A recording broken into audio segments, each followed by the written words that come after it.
Amigos y fanáticos, a mi lado, desde el Puerto Rico Comic Con, nada más y nada menos que Gorgeous George. How you doing? I'm doing great. How are you? I'm great. You're here in Puerto Rico, in the Puerto Rico Comic Con. How's it feel to be here in Puerto Rico, in San Juan? Oh my God, it's beautiful. On top of that, all these cool people dressed up in these neat outfits. I've been taking my own camera and getting everybody's pictures today. I'm having fun, and I haven't even got to look around yet, so it's good.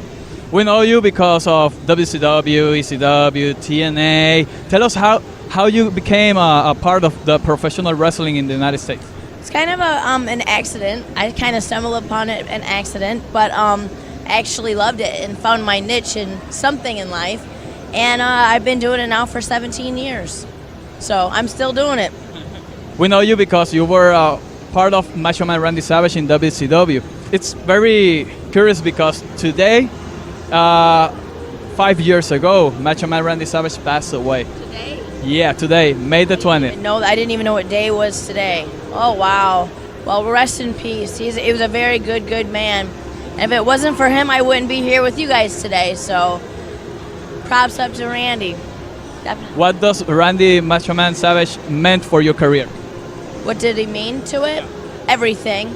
If it wasn't for him, I would have never got into wrestling. And he was a great teacher, and he loved the business. It was his passion, and really sad that he's not here today. But he's in heaven and he's watching us, so he's here in spirit and in me.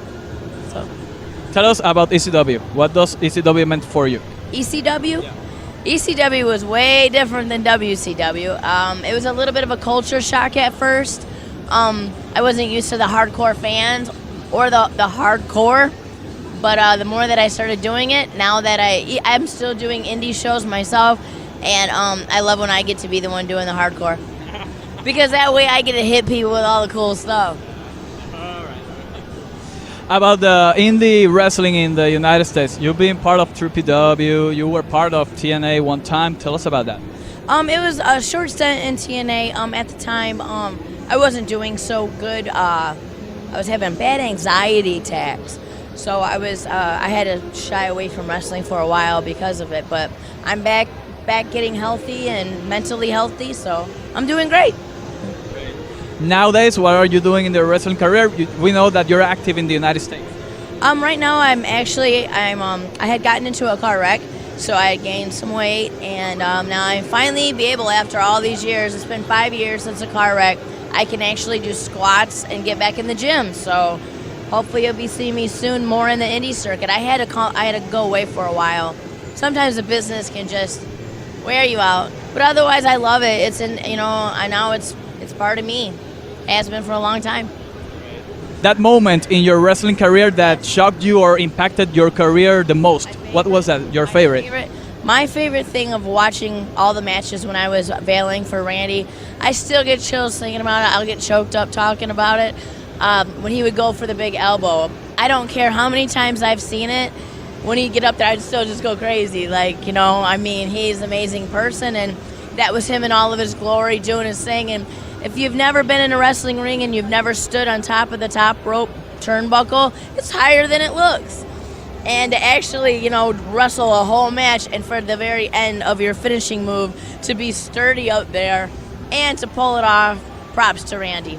Big time, because I couldn't do it. I did it off the second rope, and that was high enough for me. I'm scared of heights, I guess. Your inspiration to enter in the pro wrestling business.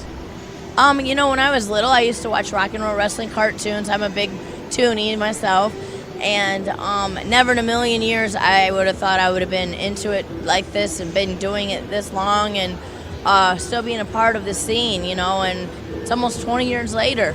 It's crazy, right? Yeah. I'm getting up there.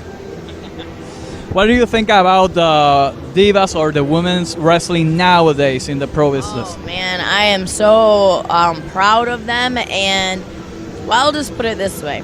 I was just a valet, and I would get hurt every once in a while. I can't imagine. Now, I'm 40. I can't imagine what they're going to feel like when they're my age, because I've had so many injuries, and I am not even nowhere near what they do. So I'm sure that by the time they're my age and they're sitting right next to me, They're gonna be telling me all their aches and pains just like I got. So, yeah, I can't imagine the way that they wrestle nowadays. It's just over and beyond, and it's so entertaining.